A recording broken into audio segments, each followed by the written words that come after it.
Halo semuanya, kali ini kita akan membahas fitur yang paling penting di salesman-nya adalah bagaimana kita menggunakan salesman-nya untuk mengatur jadwal tim kita, sales kita di lapangan ya.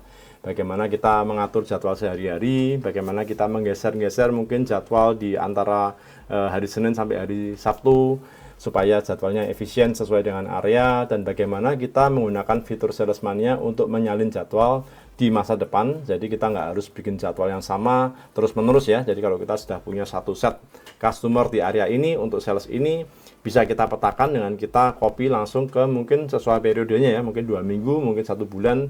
Yang penting di masa depan kita nggak harus bikin jadwal satu persatu lagi. Oke, kita mulai aja.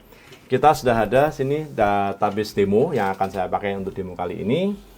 Kita punya beberapa sales di sini dan kita akan ambil contoh untuk sales kita Eli ya.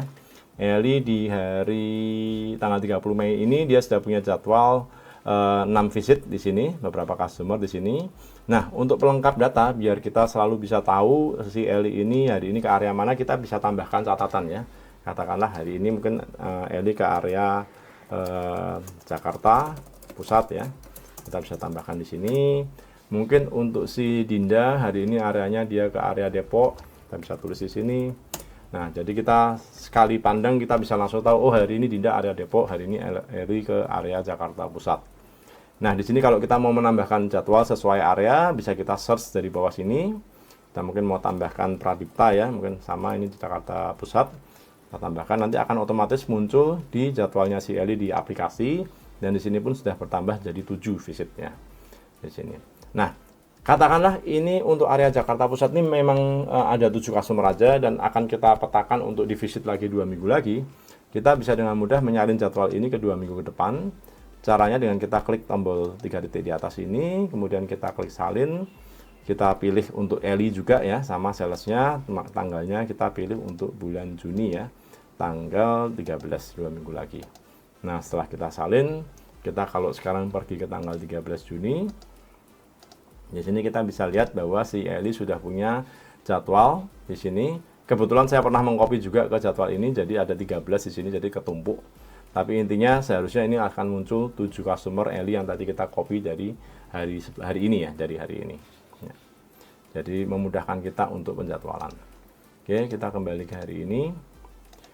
Nah, kita juga ingin melakukan penjadwalan atau mungkin monitoring aktivitas Eli dalam satu periode ya.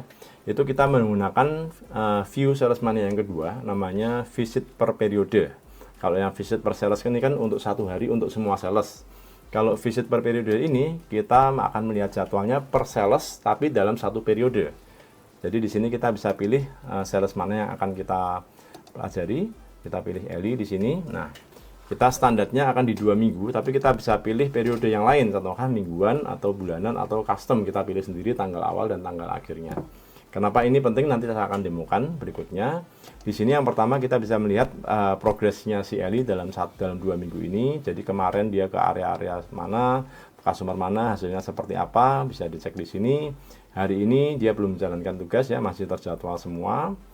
Kemudian hari Rabu, hari Kamis dia kemana aja. Contoh kita tandai untuk hari Rabu ini, dia mungkin ke area Bekasi ya. Oke, untuk hari Kamis ini kita kasih jadwal dia untuk ke area Priok. Ya. Seperti itu.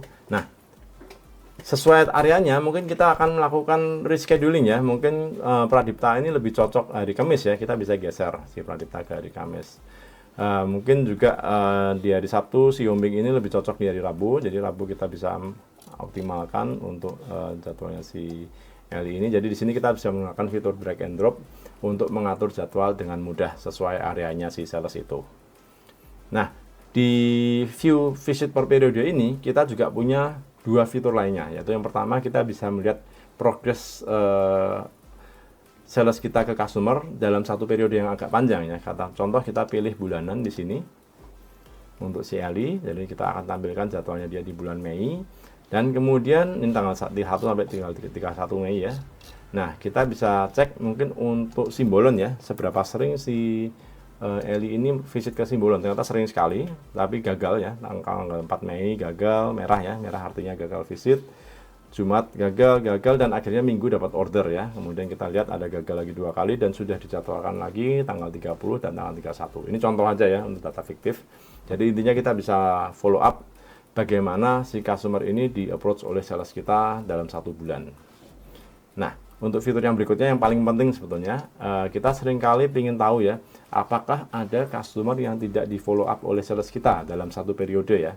Mungkin kita lihat di sini untuk periode 2 minggu ini, Eli katakanlah punya periode 2 mingguan ya, dia punya 100 customer yang harus di visit setiap 2 minggu sampai selesai, dan 2 minggu berikutnya dia akan kembali memvisit 100 customer ini. Nah, di kanan ini ada daftar customer yang belum terjadwal, akan otomatis muncul bila ada customer yang pernah dikunjungi oleh Eli, tapi belum masuk di periode ini. Kita akan ambil contoh, kita akan switch view kita ini ke 2 minggu berikutnya, di mana di sini kita baru ada sedikit jadwal ya, yang lain masih kosong. Nah, di sini akan langsung otomatis muncul semua customer yang pernah divisit Eli tapi belum masuk di periode ini. Nah, berangkat dari sini kita bisa melakukan banyak hal ya. Yang pertama, kita bisa langsung menjadwalkan sesuai area tentunya. Kita bisa tarik-tarik menggunakan drag and drop dari data ini. Kita bisa jadwalkan ke hari-harinya si Eli. Atau kita bisa minta Eli untuk lebih melengkapi jadwal minggu depan ya, atau 2 minggu depan itu, supaya semua customer dia terpetakan dan terfollow up semua. Jadi intinya daftar kanan ini harusnya selalu kosong. Seandainya kita melihat ada yang muncul di sini, kita bisa tanyakan ke sales kita apakah memang customer ini tidak perlu di follow up, atau mungkin memang mereka ketinggalan lupa menjadwalkan ke customer ini. Oke, demikian tadi kita tunjukkan bagaimana kita bisa mengatur jadwal sales kita menggunakan fitur drag and drop dari Salesmania. Kita bisa melihat jadwal si sales dalam periode yang kita pilih sendiri, dalam 2 mingguan atau bulanan, dan kita bisa gunakan itu untuk mengetahui apakah ada customer yang mungkin kelupaan dijadwalkan oleh sales kita. Karena itu berpotensi untuk mengurangi omset kita ya, kalau misalkan customernya mungkin terlalu jauh, jadi sales jadi malas untuk ke sana, nanti akan muncul langsung kalau memang tidak dijadwalkan oleh sales kita. Kita juga melihat bagaimana kita bisa melihat proses follow up atau visit sales kita ke tiap-tiap customer dalam 1 bulan ya. Seberapa sering ke sana, statusnya gimana aja, dan dapat order kapan, itu kita bisa cek dari view visit per periode. Demikian tutorial untuk kali ini, semoga sukses selalu, sampai bertemu di tutorial selanjutnya.